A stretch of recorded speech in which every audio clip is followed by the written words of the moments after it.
Good evening, everyone. We are here this evening for Science on Tap Online, and I'm glad to welcome everyone here. My name is Amanda Thomas, and we are going to be talking about a good time to be born, how science and public health gave children a future. And we have two speakers here this evening. We have the author of this book, Dr. Perri Klass, who is joining us this evening from Italy. Actually, it's the middle of the night for her, but we're very glad that she's with us this evening. And we also have Dr. David Oshinsky, who is joining us from the East Coast, and he is the author of a number of books, most notably, you may be familiar with, a Pulitzer Prize winning book called Polio, An American Story. And we're very pleased to have both of them here to talk about the medical advances that have been made over the past few centuries to help childhood mortality. And we're going to be talking about some things that are probably relevant to what's going on in the news right now as well. So thank you all for being here. And just to give you a quick heads up on where we are and what we're doing here, as you probably can see on there, if you're not already familiar with us, we are here at Science on Tap. And we are, well, actually, let me back up just a second. Forgot about this slide. Perri's book is going to be, or is available through a local Portland bookseller called Broadway Books. And I'll have this link at the end as well, and we'll be able to put it in the chat too. They are a great store that we've worked with on several of our local events here in Portland, Oregon. And I highly recommend that if you want to purchase her book, you get it through them. They have some author signed plates that they can put in the book so that you can have an autographed copy. So recommend that you do that. So as I was saying, we are here at Science on Tap, which is an event series in Portland, Oregon, based here, and we run an event in Vancouver, Washington as well. And we've been running events for 7 or 8 years or so, and our goal is to make science accessible and fun for adults, because as we all know, science is terribly important to our everyday lives, even more so now than ever before. And we want to make sure that it's fun and engaging for people. So we would normally be lifting a glass of some type of favorite alcoholic or adult beverage. So I encourage you, if that's something that you want to do. I'm drinking tea personally, but I encourage you to do that this evening as well. Tonight is actually our 33rd event of this year. We started off in theaters and now we're online, and we've been doing them nearly every week since April. So we may be taking a break in December, but we'll be back in January. If you missed one of our events, or if you want to share one of tonight's talk with somebody that you know and love, I encourage you to check out our YouTube channel. It's youtube.com/scienceontap We have most of our previous events and also our podcast, which is called A Scientist Walks Into a Bar. There are recordings on YouTube of the podcast, and you can also find the podcast in your favorite podcast app as well. And I am going to welcome our speakers, Perri Klass and David Oshinsky. Thank you for being here. Thank you. It's a great pleasure. And welcome, everyone. I'll just start briefly. Obviously, tonight is a celebration of Perri's book. And it's just a wonderful, I can't recommend it highly enough. It's just a beautiful combination of narrative and analysis. And it talks essentially about the medical breakthroughs that really have turned childhood into a very, very different proposition in modern times.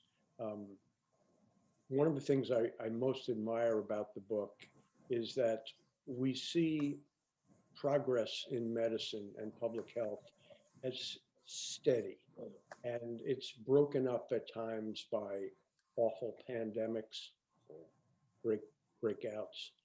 And on the other end, you see extraordinary breakthroughs like the Salk polio vaccine. But what we tend to forget is in the middle is where the progress really takes place. And what Perri's book does to me so beautifully is really to take a whole group of themes related to public health, science, and just bring them forward in time and show us exactly, excuse me, the changes that occurred. I'll also say that I'd like to ask Perri, when she began the book, exactly what she was trying to do, because at this moment, as we're in the midst of a pandemic, and somehow it's really hard to see our way beyond it, we can look at a book like this and see that this is part of a natural progression. It obviously is something that is unusual, but on the other hand, it is something that has occurred repeatedly over this century.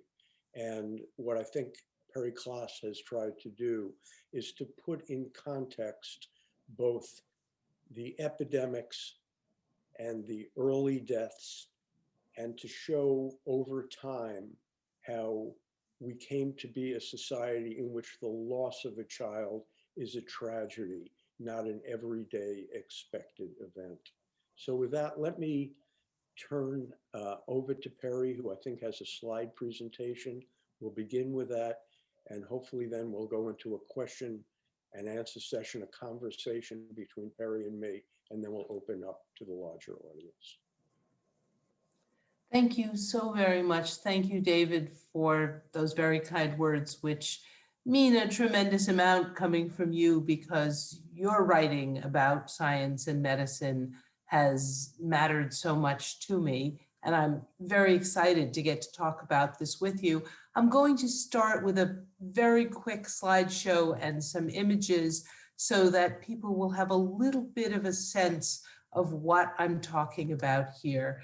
And this first slide is infant mortality, which we measure, as you probably know, as the number of babies out of every 1,000 live births who don't make it to the first birthday. So it's deaths before the first birthday, and it takes us back to the beginning, but not the very beginning of the 20th century, to around 1915, because before that, nobody was really counting, or nobody was counting this way, counting those live births in the denominator and measuring infant mortality the way we do now. And so two things to notice that back in 1915, and so 1915 is when my grandmothers were wandering around in Brooklyn, when my parents were being born in New York City in the 1915 to 1925 decade. You can see that out of every 1,000 live births, 100 babies don't make it to the first birthday, 1 in 10. And then number two, you can see what happens to that number across the first half of the 20th century to 1955. Look at the way that it drops until by the end of the 20th century, you're well under 1 baby, 10 babies out of 1,000, 1 baby out of 100 dying by the first birthday. So this isn't all of child mortality. It doesn't tell you what's happening to the 2-year-olds, 3-year-olds, 4-year-olds, 7-year-olds, 8-year-olds, but it's showing you infant mortality and what happens across the 20th century, and it's pretty dramatic. If you go back before that into the 19th century, here's Henry Wadsworth Longfellow writing a poem called Resignation after the death of his daughter Fanny, a 1.5-year-old. And I just want to point out the title, Resignation, and I want to point out what he says in that first verse. There is no flock, however watched and tended, but one dead lamb is there. There is no fireside, howsoe'er defended, but has one vacant chair. Just the expression of how common this is. And it wasn't that he didn't love his daughter Fanny. He wrote, "I miss very much my dear little Fanny. An inappeasable longing to see her comes over me at times." And her mother wrote, "Every room, every object recalls her, and the house is desolation." So these are parents who love their children dearly, but what he's writing about is resignation, the inevitability, the empty chair at every fireside. And I'll give you one other literary example, also from the middle of the 19th century. Charles Dickens and his wife had 10 children, And when their baby Dora, whom he had named after a character in David Copperfield, but when baby Dora died suddenly, his wife was out of town and he broke the news to her in a series of letters, telling her first that little Dora is suddenly stricken ill, and I think her very ill. And then he wrote her again the next day, and this is the line that I want you to notice. Remember what I have often told you, that we can never expect to be exempt as to our many children from the afflictions of other parents. It's that warning that you can't be exempt, that much as you love your children, if when you come, I should even have to say to you, our little baby is dead, you are to do your duty to the rest. So that's a lost world for us, thank heavens, a world in which parents have to expect those losses, in which they have to live with that resignation. I'm going to show you one of the characters I write about, one of the heroines of my book, Dr. Sarah Josephine Baker, a woman who trained in medicine at the very end of the 19th century in time to be part of the new awareness that babies could be saved. And a public health doctor who was the first director in 1908 of the New York City Bureau of Child Hygiene, which was the first such office in the United States. And she wrote in her autobiography in 1939, right at the beginning of the Second World War, even New York's worst slums have now forgotten what dysentery epidemics were like. But we knew 30 years ago. And here was her army of visiting nurses from the Henry Street settlement, a settlement on the Lower East Side, the visiting nurses who knocked on doors in the tenements and went into homes and helped parents understand that babies did not have to die. Here's another group of pioneering nurses from the Lincoln School for Nurses in the Bronx, founded at the very end of the 19th century, when a lot of nursing schools were not taking African-American students. And these women would go on to play heroic roles, especially when it came to battling tuberculosis in the Black community in New York and in Philadelphia. Here's a milk depot in New York City, making pure pasteurized milk available to mothers and young children. Another look at the kinds of public health and philanthropic efforts that are involved in trying to reach families in the cities and prevent those deaths.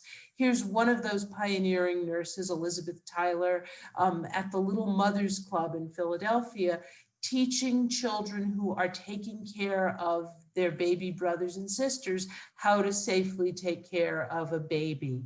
I'm going to show you a set of presidential children just to make the point that when we're looking at infant and child mortality, we're not talking only about something that happens in the tenements, something that happens to poor families. We're talking about a world in which even the rich and the powerful cannot protect their children. So this is really a 19th century death, in that this is baby Ruth Cleveland, who is born between her father's 2 terms of office as president, but she comes down with diphtheria in 1904. She gets the anti-serum, which is the state-of-the-art medicine, but she dies 5 days later. And when the baby Ruth candy bar is named, it's supposedly for her, but some people think that's because they didn't want to pay royalties to Babe Ruth, the baseball player. 1921, this is Eisenhower's first child, little Ike Eisenhower, who dies from scarlet fever, streptococcal disease. It's the same bug that causes strep throat, nowadays easily treatable with antibiotics, but little Ike dies in 1921, and his father, who will be President Eisenhower, writes heartrendingly about the baby being quarantined and not being allowed to go into the room. He writes, "I haunted the halls of the hospital." And then also the 1920s, here's a presidential namesake. This is Calvin Coolidge Jr., who there's a famous story about how he's working, doing farm work in the summer, picking tobacco, and they figure out who his father is. He is named Calvin Coolidge Jr. And someone says, "Boy, if my father were the president, I wouldn't be doing this work." And he says, "Well, if your father were my father, you sure would." He's 16 years old. He's playing tennis on the White House lawn. He doesn't wear socks. He gets a blister on his toe, develops blood poisoning, and dies within a week at Walter Reed Hospital. His father writes, when he went, the power and the glory of the presidency went with him. That's the 1920s. And then last presidential baby, the only one born in the 20th century to a sitting president, is Patrick Bouvier Kennedy, who's born in 1963, about 5 weeks early to Jacqueline Kennedy. He's delivered at an Air Force base near Cape Cod, where the family's been vacationing. He's raced to Boston in an ambulance because he has trouble breathing as a premature baby. And you can see this playing out in the headlines. And he receives the most modern therapy possible, which is hyperbaric oxygen therapy, but there's no way to ventilate a newborn, especially a premature newborn. He's only 5.5 weeks early. He's not so tiny. He's almost 5 pounds, and he dies at 2 days of age because even if you're the son of the president, there's nothing anyone can do in 1963. And 20 years later, when I was a resident at that same hospital, in the 1980s, they kept pointing to this as only 20 years ago, there was nothing that anyone could do. I'm going to end with, I showed you Ruth, who died of diphtheria, a terrible disease which has now disappeared. I'm going to remind you of 2 stories of the conquest of diphtheria. First thing that happens is after they figure out how the bacteria kills through a toxin is they develop an antitoxin. And the most famous story of the fight against diphtheria is the heroic race in 1925 when diphtheria breaks out in Nome, Alaska, and the port is iced over. And they can't get the antitoxin there by ship. And they get it by train to 674 miles away, and it's carried across the Iditarod Trail by these heroic teams of sled dogs. And on the one side, you see Balto's statue from Central Park, a very beloved monument to this battle. And on the other side, you see Togo, who was the lead sled dog on the longest stretch of the trail. And then after the antitoxin, which is effective, but not always and not completely reliable, the vaccine is developed. And here you see in the 1920s, children in New York City getting immunized in the schools, school nurses doing it, each child holding a little certificate so they can mark off that the immunization has taken place. And as I said, diphtheria is not a disease I've ever seen. So those are some of the pieces that go into that graph that I started with for infant and child mortality coming down the way it did across the 20th century. Perri, I think no presidential family suffered quite like the Lincolns when it came to the loss of children. I was wondering if you could talk about that a bit, about Abraham and Mary Todd Lincoln. Absolutely. So the Lincolns had 4 sons. One died before they came to the White House. They left him buried in Illinois. He died as an infant, probably of diphtheria. And we're going to keep coming back to that disease because for me, it's a completely historical disease. I learned it out of a textbook. I've never seen it. I've, to be honest, never even really worried about it, that I might be seeing it or might not be diagnosing it. But so their first son died and buried him in Illinois. When they came to the White House, they had 3 children. The older one was more grown up, able to be in college, and they had 2 little boys who, again, you know, everyone's interested in White House children. It's one of the reasons that I can write about them because their records are there, their human interests. So just like Baby Ruth is a famous child in her day, the Lincoln boys growing up in the White House during the days of the Civil War, everyone wants to write about them. They get sick, they get typhoid.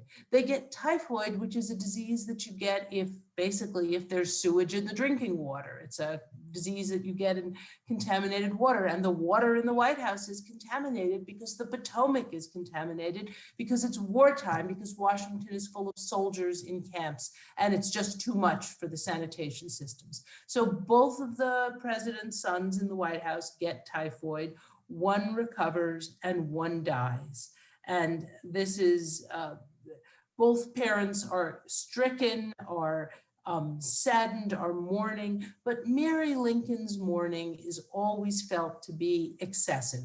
She has great trouble with that resignation, with that sort of religious acceptance which is expected. She's felt to be kind of over the edge with her mourning. She doesn't do what a 19th century lady is supposed to do, cherish his relics. She doesn't want to see his clothes or his possessions again.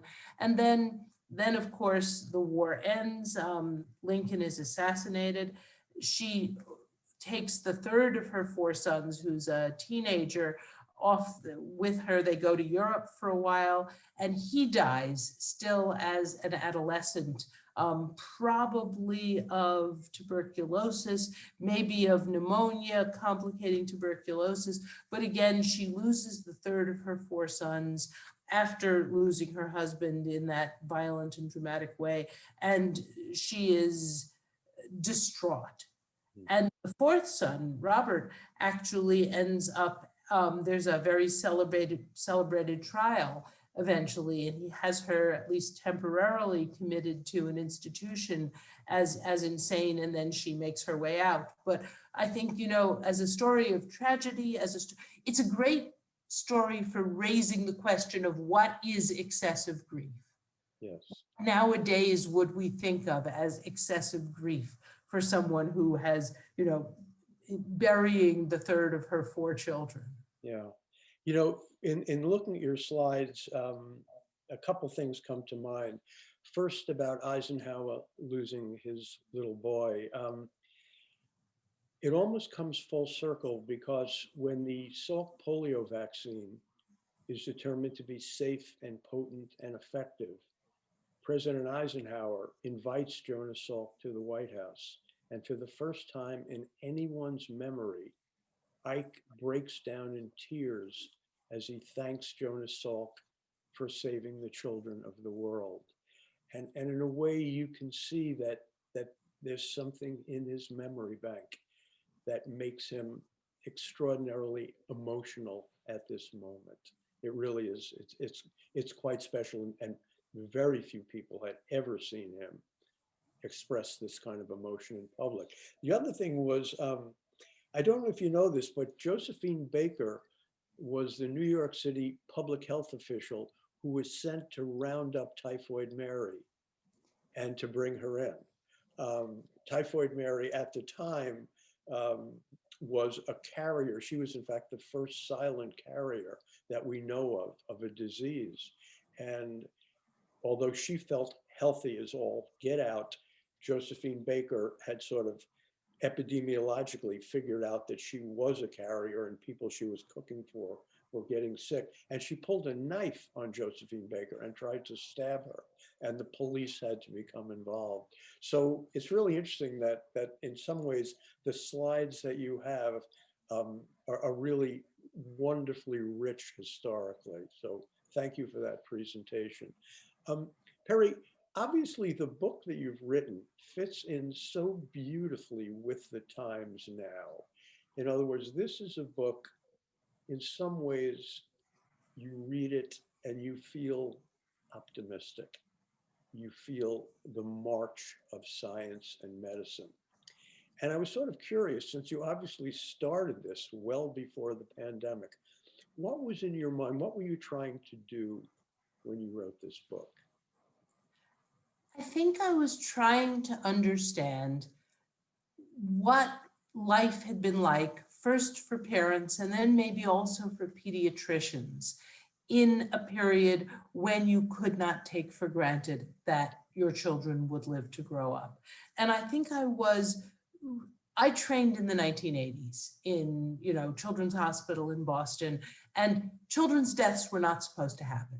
That was sort of the overriding message and point of my training. And in fact, it's one of the reasons you go into pediatrics. A lot of happy endings in pediatrics, even in areas like pediatric oncology, the overall survival is over 90%. Doesn't mean there aren't sad stories, doesn't mean there aren't battles still to be won, but you go into, in adult medicine, you cannot get up in the morning and say, none of my patients should ever die.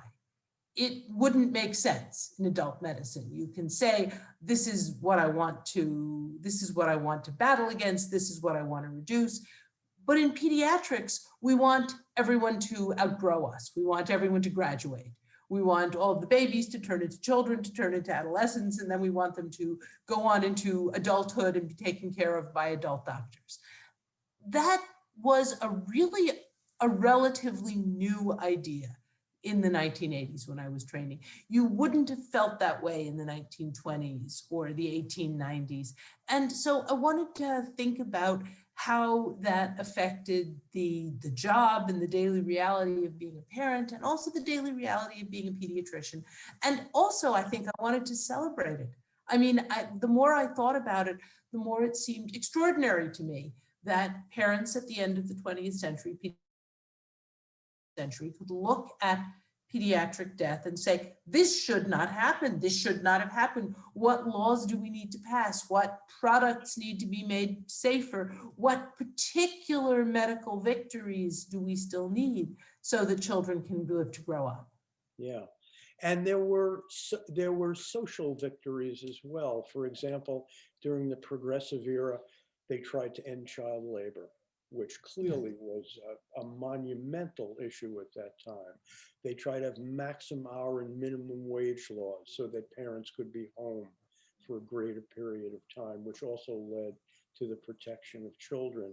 So on the one hand, you have kind of medical advances, but on the other hand, you have kind of progressive social advances that all come together in sort of pushing the envelope forward.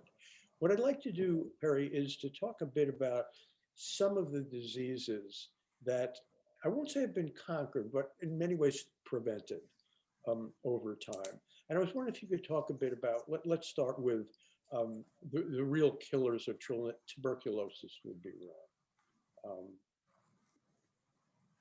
So tuberculosis is interesting for this reason. It was a tremendous danger to children, but I think it was often not seen. It doesn't look in children necessarily the way it looks in adults. It presents in a variety of different ways. It presents as meningitis. It presents as sort of disease that affects children all over their bodies rather than as lung disease.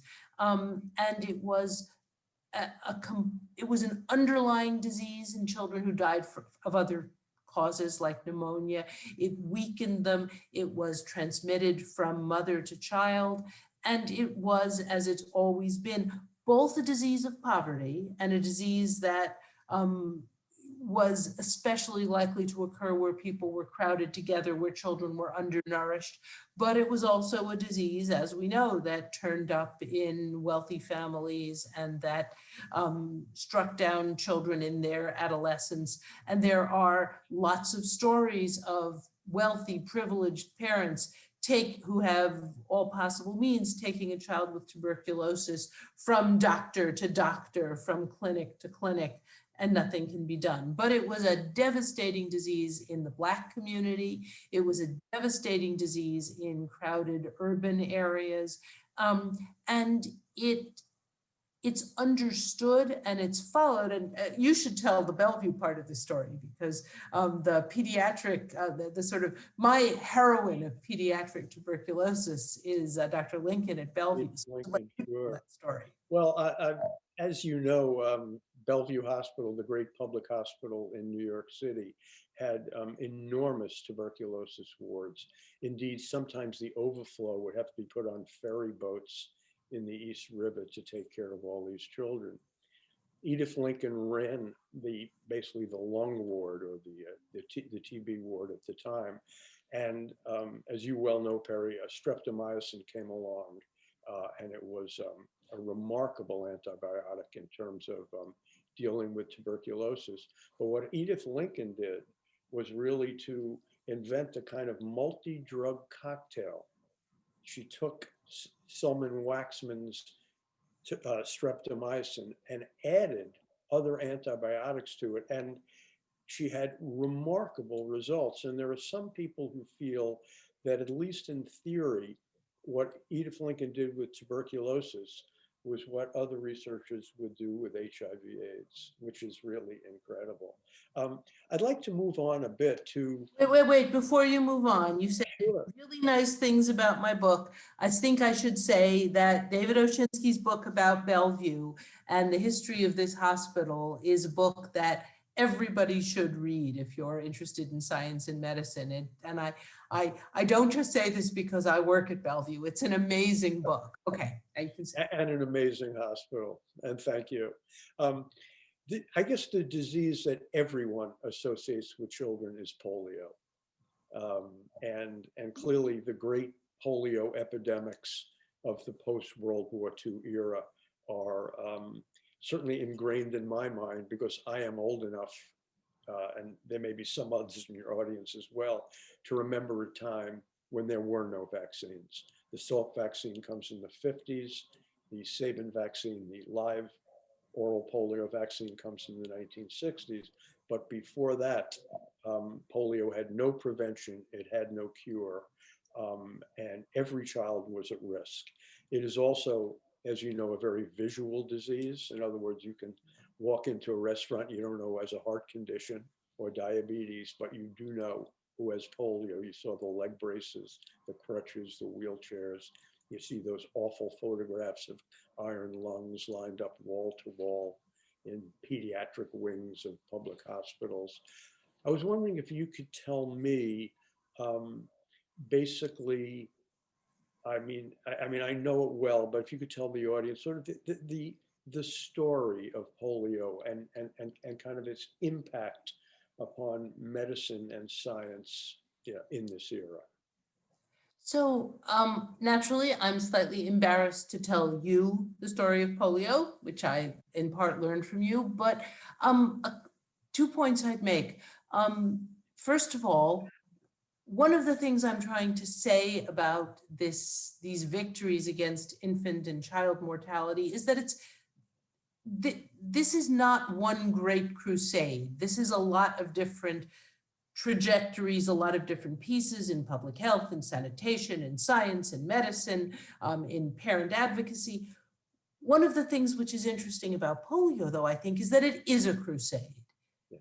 It's a goal. It's, can we harness science, but also can we harness public action and parents and charity and politics, and sort of, do we have in mind something we want to do? There is a particular entity out there that is striking down our children, and we need to see it stopped. And one, as you say, it's not a victory that's won until after the Second World War.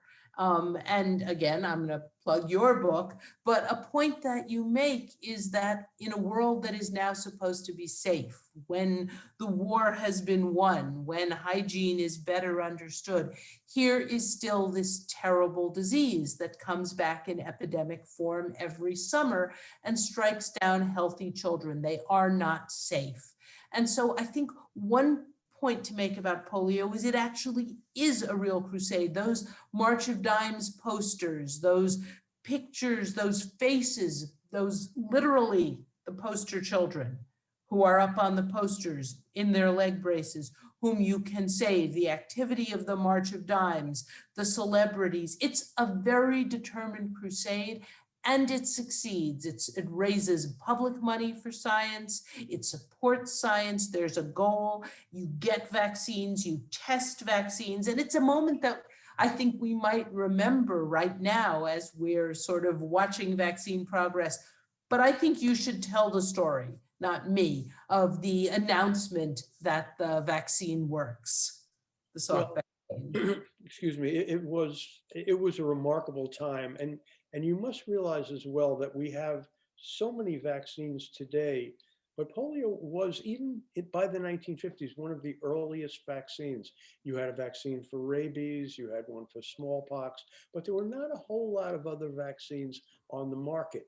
After that, after polio is not conquered, it is prevented, you then have all of this money going into other vaccines, measles, mumps, rubella, etc. But that moment to me, it is really the high point of science and medicine, certainly in our country. Um, we went through the largest public health experiment in American history. Today, we had a phase 3 trial with Pfizer with about 40,000 people, and that's great. The great polio experiment with the Salk vaccine in 1954 had 1.5 million school children take part. My mother threw me to the front of the line. I mean, it was basically, people saw polio every year and what it could do. And it was a no-brainer for them to get this vaccine out as fast as possible. And clearly the vaccine under any circumstances was far less dangerous than the disease. And when that announcement came that this vaccine was safe and potent and effective, and it took a full year to analyze the results because there were no computers at this time, the country went through a national celebration. It was church bells tolling, whistles going off, people going into the street, hugging each other, Salk going to the White House. It was one of those moments where science triumphed, people were united and proud of the medical community. It reached the point, Perri, as you know, where by the 1960s, medical journals were telling students not to go into infectious disease. It's been conquered. Done. We have what we need. Don't worry about it. Go into chronic diseases. And we look back and we see Ebola, SARS, HIV, AIDS, Legionnaire's disease. And we realize that the arrogance of that moment was in some ways as powerful as the feeling of triumph that we all felt. And nature is always one step ahead of us. And that is one thing I think we've learned with COVID-19 and that we will continue to learn. But I think that what you said that is of enormous importance is that there was no anti-vaccine movement. There were no people who were questioning science for political reasons. This was a united country, and polio, in a sense, and the polio, what you call the polio crusade, was absolutely central in bringing that about. Now, Perri, one of the other things I like to talk about is in this era as well, not only what we call research breakthroughs in the wet lab, but you had people like Dr. Spock. And I was wondering if you could talk about Spock and his enormous influence upon parents of that generation, because like you, I had in the family bookshelf Dr. Spock, and every time there was a pediatric illness or a fear of a pediatric illness in my house, we went right to that volume. Well, again, this is that post-war moment when the war is won and the baby boom generation is being born in the late 40s, in the 1950s, and Dr. Spock had been a Navy doctor, and he writes his book, The Common Sense Book of Baby and Child Care, which some people refer to as the Bible, and other people point out that it sold more copies than any book but the Bible, and he was the authority. And the thing about Dr. Spock, first of all, he was very reassuring. The book begins with the famous first line, "You know more than you think you do." It's a very, very interested in building parents' confidence. You know your baby. Many of the messages that we try to deliver in pediatrics. But what's interesting also is that if you read that first edition of Dr. Spock going back to the 40s, he's reassuring you that it probably isn't polio. Right. It's a stiff neck. Right. Yeah. But he's reassuring you that, he knows you're worried about polio, but probably it's not polio. He's reassuring you that tuberculosis is probably not, he's worried about all those diseases. He's mentioning tuberculosis, he's mentioning measles and its complications because there's no measles vaccine. He's mentioning scarlet fever.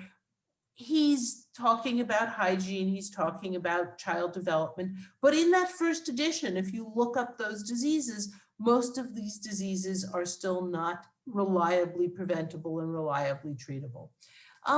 But the other thing that Dr. Spock is trying to do is he's trying to help parents leave behind some of the more rigid recommendations of my pediatric colleagues from the earlier part of the 20th century, when many pediatric advice books were really focused on the schedule for feeding a baby.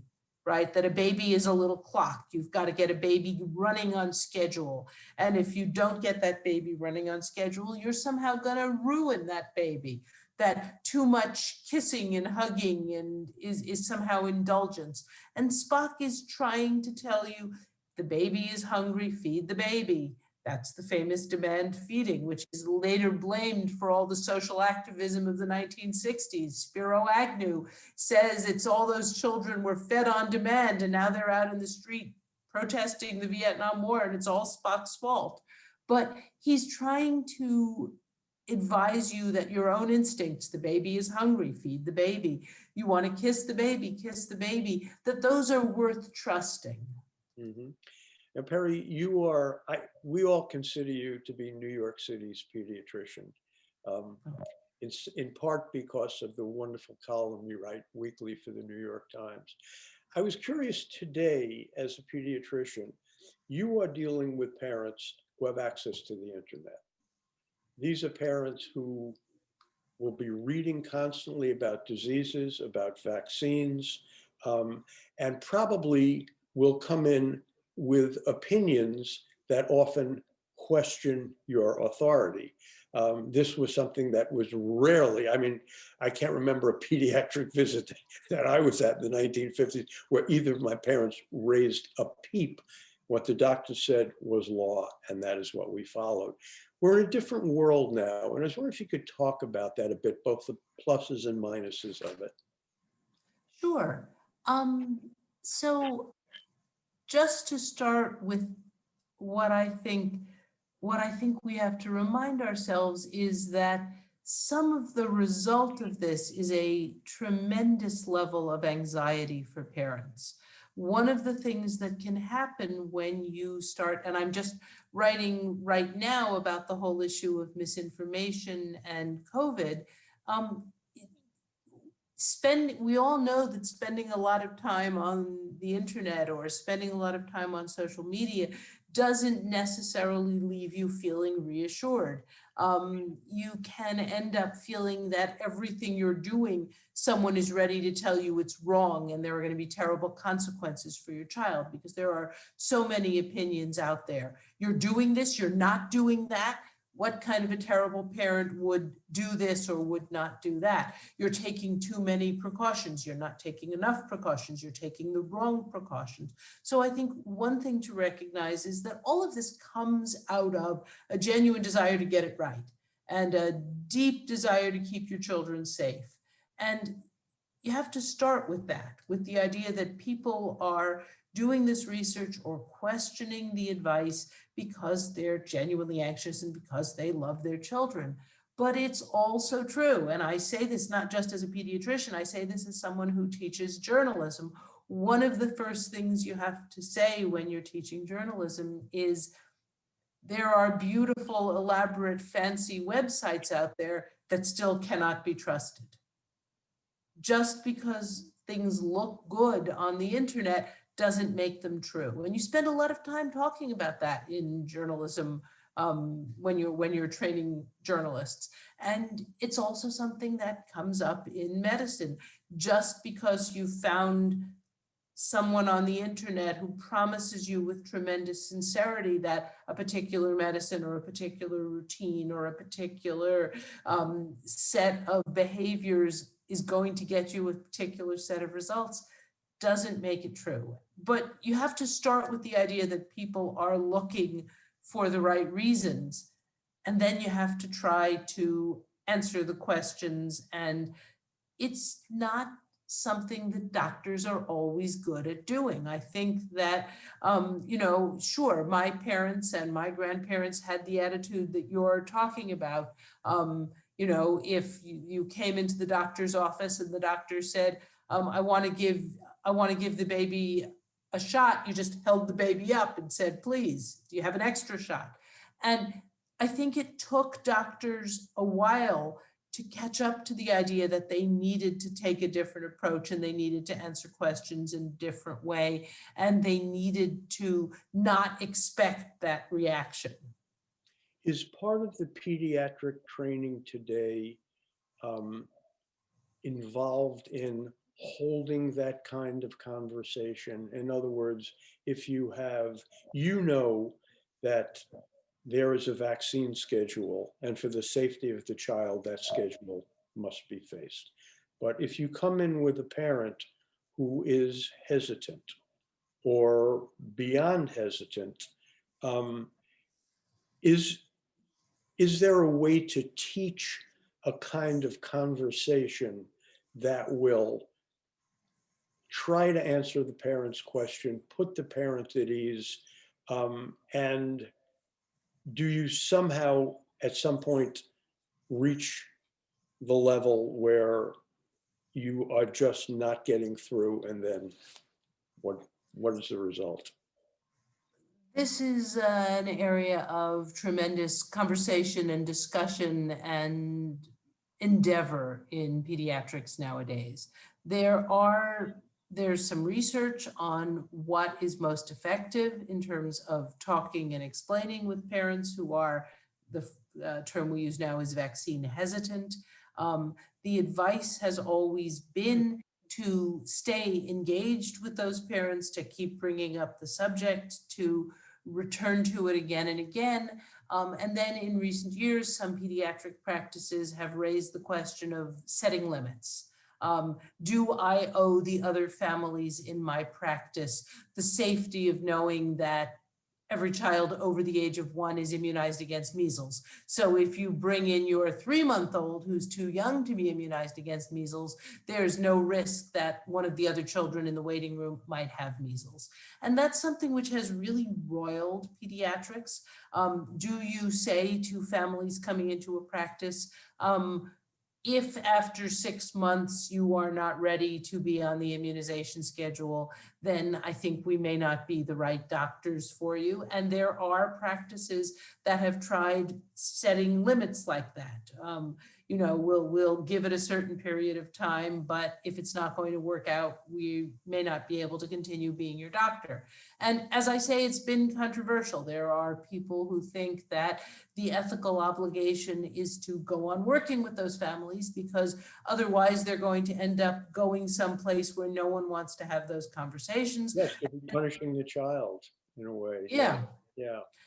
And then there are people who are terribly worried about that unimmunized 3-month-old who might be exposed to measles because somebody else doesn't want to immunize. So exactly. Not a simple question. And of course, it's much easier to recommend other pediatricians if you're in a metropolitan area. But Sure. if you're living in the middle of Wyoming and somehow you cannot have that child in the office, there are very, very few options. Yeah. So it makes much more difficult. Perri, we're almost at the end now, but everyone is, you know, COVID conscious at this point. And I was just curious as to what we know, that children are carriers, but we know that they do not seem to be getting the illness seriously in great numbers. But it's still controversial as to whether we should keep schools open, close them. What are some of the issues that pediatricians are dealing with in the COVID era? There are so many right now. First of all, children never come in alone. Children always come in as part of a family. You always, in pediatrics, you always think in terms of the family. So why don't we start by saying that parents are doing the impossible all over the country in terms of taking care of children, in terms of teaching children and supervising children's education, in terms of working from home, in terms of dealing with their own stresses and economic problems. Right. Parents are under extraordinary stress, and parents in many ways are, you know, the heroes of this pandemic include many people who are managing as parents under incredibly difficult circumstances, and there's a tremendous amount of stress. The loss of school, the loss of companionship, the loss of sort of social interactions for children, it's tremendous loss, and it's a bigger loss for the children who are most at risk. We worry about the digital divide. We worry about children who are growing up in poverty. We worry about children who are, you know, being asked to learn remotely in families where there are not necessarily a large number of devices.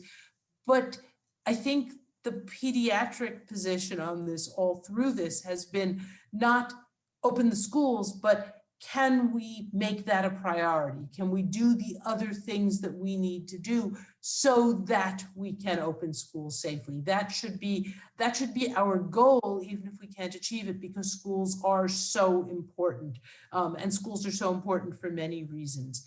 Then you know, there are so many different aspects of this, but the other piece of it that I just have to mention is mental health for children, is both the effects of stress, the effects of the isolation, the effects of anxiety about the health and well-being of their parents and their grandparents, the effects of the increased screen time. It's you know, again, I come back to the heroic efforts of parents to mitigate all this, but it's a very hard time for so many families. Yeah.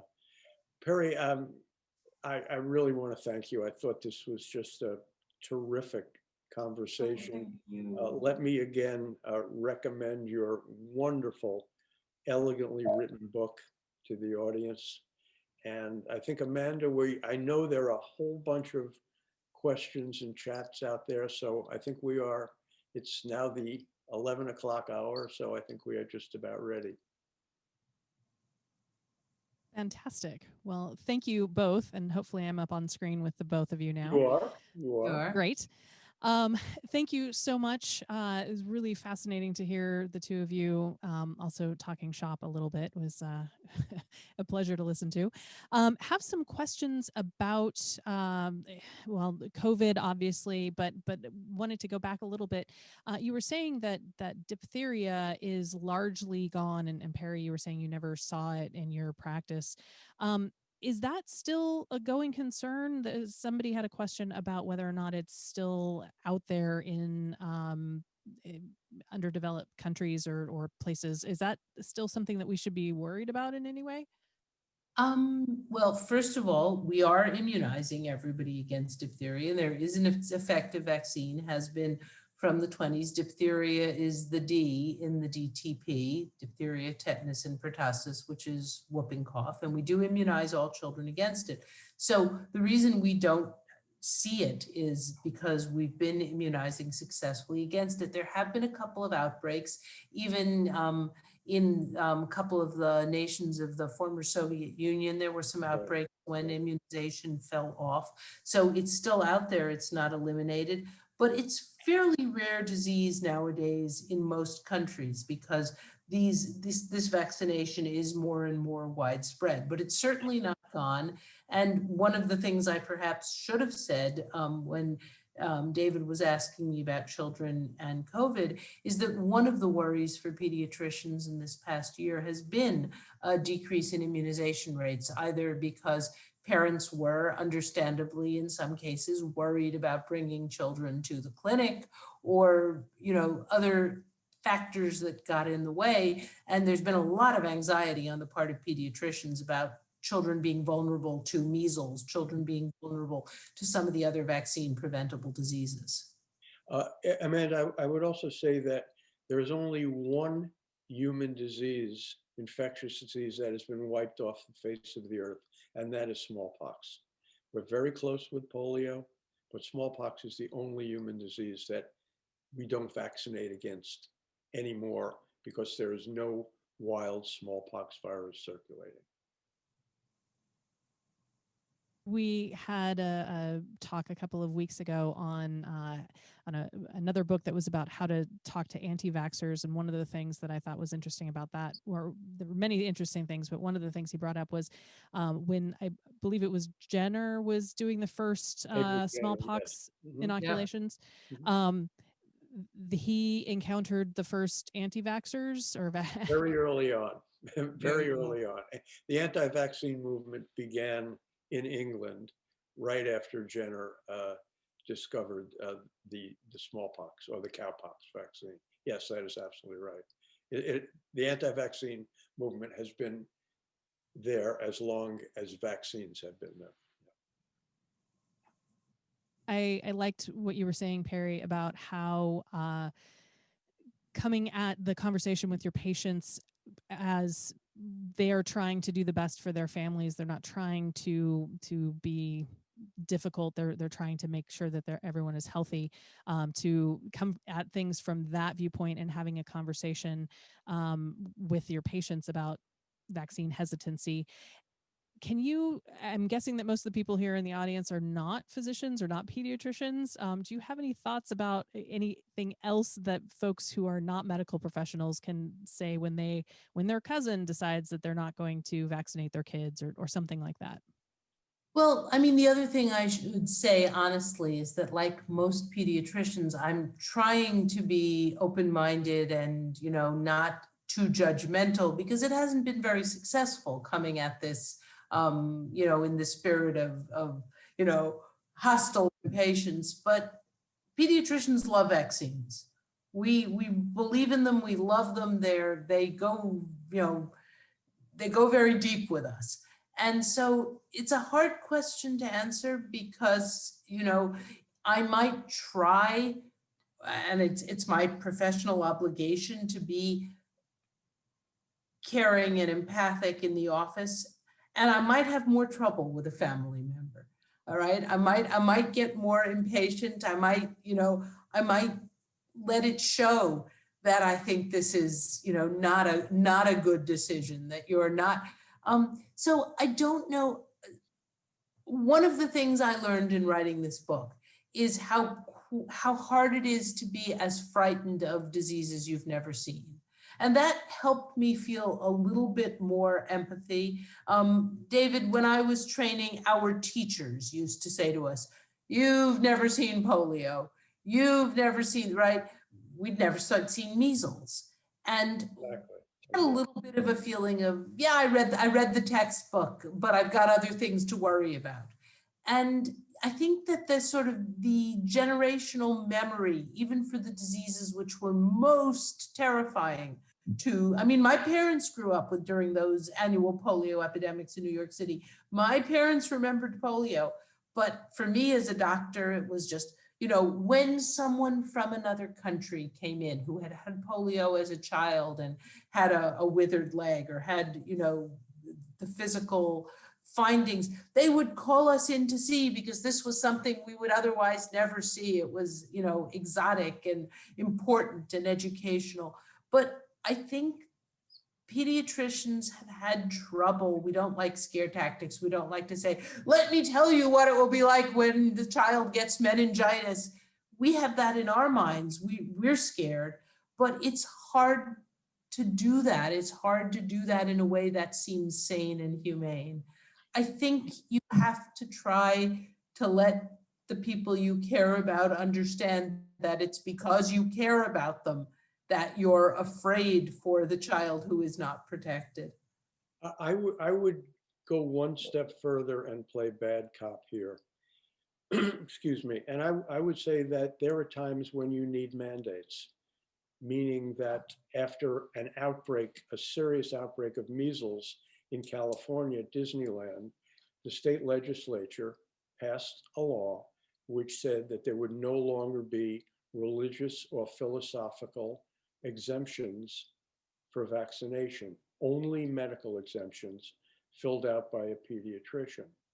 And I think that those are needed and they are constitutional. In other words, it's individual rights against the larger rights and the protection of the community. Now, in the United States, we're a democracy. We're a relatively humane society. We don't grab people and hold them down and vaccinate them.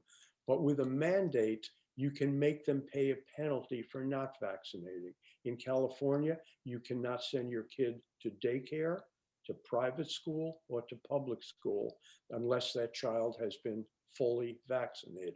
At the hospital where Perri and I work, if you do not get a flu shot every year, you will lose your job. You have 2 weeks to think about it, and then you are gone. Why? Because we are a medical community. We have to set an example, and we have to not only protect ourselves, but our patients, visitors, and those who come into the hospital. So I think, in a sense, those are necessary tools in the toolbox. And I completely agree. And I still have this memory of getting a call from a mother in Marin County in California, where there's a lot of vaccine hesitancy. And she had premature twins, and she had brought them home from the hospital, and they were miracle babies. They were very premature. They'd had a hard time, but they were doing beautifully. And it was flu season. And she was crying, talking about all of the people who won't get flu shots, who were coming near her babies, who would not themselves be old enough to get flu vaccine that winter. And she was sort of telling me over and over what the babies had been through, what she had been through, and did people around her not understand that the decision they made could mean flu virus coming close to one of her tiny vulnerable babies. And I think that understanding that it's not just about keeping yourself safe, it's about keeping the community safe, keeping the person whose story you don't know, who happens to be next to you, safe, which is again a lesson that we're all having to think about again and again these days. Yeah, we're seeing that play out a lot in lots of COVID conversations these days. Obviously, COVID is kind of the thing that is on most people's minds, but I had a question about, are there other childhood diseases that you think will be largely eliminated soon? For example, I'm old enough that I had chickenpox, and people younger than me got the vaccine. And so, and never experienced that. But what's next? There is, I think, interest in vaccine development for at least for some of the diseases which are still sometimes causing severe infections in newborn babies. That is to say, there's been interest in the possibility of vaccinating mothers against a variety of strep, which sometimes causes serious infections, not in the mothers, but in the newborns. There's been a lot of interest in the possibility of trying to find a universal flu vaccine so that you don't have to redesign the flu vaccine every year. That's kind of the golden ideal. What else should I be thinking of, David? I think you hit them all. And the other thing is to make sure you use the vaccines that are available. I mean, we had measles eradicated in the United States in 2000, and now there are measles outbreaks throughout the country. And the reason is that we are not using the vaccine that is available. Perri knows what is more contagious than measles? Is anything more contagious than measles? Measles is the extreme. Measles is the one where someone was on the bus a couple of hours ago, and everybody who's on the bus now can get measles if they're not. Exactly. And there is a very effective vaccine. And we just have to make certain that if we have to use mandates, that vaccine is made available to all children. But the other thing I'd like to point out is if you look at the numbers for cervical cancer, since we've started using the HPV vaccine, we've got a vaccine which is actually preventing people from getting cancer down the line. I mean, that's beyond anything my grandmother dreamed of when she was, holding up the baby for the polio shot or the diphtheria vaccine. And once you start thinking that way, I mean, the potential is really extraordinary. But the HPV vaccine is, again, a vaccine which we could have better coverage and we would be preventing more long-term disease. Yeah. There are so many different ways this conversation could go, and I want to respect both of your time, so I'm going to wrap up with a final question that I've been asking all of our speakers. Why do you feel it is important for people to learn about science? I think I'll just start and I'll be very, very brief. I think we are seeing right now in our own country, with science under attack, why ignorance of science or rejection of science can be so dangerous. I have, in my lifetime, I have never seen science under assault as it is today. And one of the ways I think you can counteract this is simply by not only teaching kids science and making them love science, but having them understand the value of science. We're not talking about something esoteric. At the moment, we're talking about something that is life-saving. And that is what I see as the fundamental issue. I would absolutely agree with that 100%. And in terms of the value of learning science, I would say that science gets more beautiful the more you understand it and the closer to it you get. If you're afraid of it, if you think of it as something that's beyond you or something that you were never good at, then probably you didn't get the chance to learn it and study it and understand it in the right way. But again, the more you understand, the closer you get, the more you believe that your brain can comprehend it, the more elegant and exciting science gets and the more interesting the world becomes. So I think the way you would say that it would be sad to grow up without ever understanding music and everything that it can bring into your life. Science, learning it and feeling that you can learn it and understand it changes your sense of yourself and it changes your sense of the world. And Amanda, I would say that what you are doing is what we in the Jewish world call a mitzvah. It's like a blessing. So we'd like to thank you for that. Indeed. Well, you're welcome. Thank you for that. We're trying. We're doing everything we can and trying to have fun events. And yeah, like you were saying, Perri, people who were not given the opportunity to learn about science in a fun way, if it was daunting in some way, we are trying to invite people like yourselves to have conversations to show that no, it's fascinating and it's life-changing. So I thank you both for being here. Our pleasure. Take care. Thank you. Thank you. Thank you. And I am going to wrap up with just a few slides here, and let me share my screen. Just wanted to mention, we talked about a couple of books tonight. Obviously, A Good Time to Be Born by Perri Klass. I've got a copy right here. If you order from Broadway Books, they have a limited number of the book plates that they can send to you, so you can have an autographed copy. Also, the two books that we mentioned from David Oshinsky, Polio, An American Story, which again is a Pulitzer Prize winning book, and also Bellevue, which they mentioned, 3 Centuries of Medicine and Mayhem in America's Most Storied Hospital. Highly recommend all 3 of them. If you enjoyed our conversation this evening, I'm sure you will enjoy the books as well. And just a quick note, we need your help. We are trying to provide these events and make sure that people have an opportunity to learn about science for free as much as we possibly can, but we can only do that through your donations. And if you enjoyed what you saw here this evening, and you have the opportunity to throw a few bucks our way, you can make a one-time donation by going to makeyoutthink.org/support, and Make You Think is our nonprofit partner.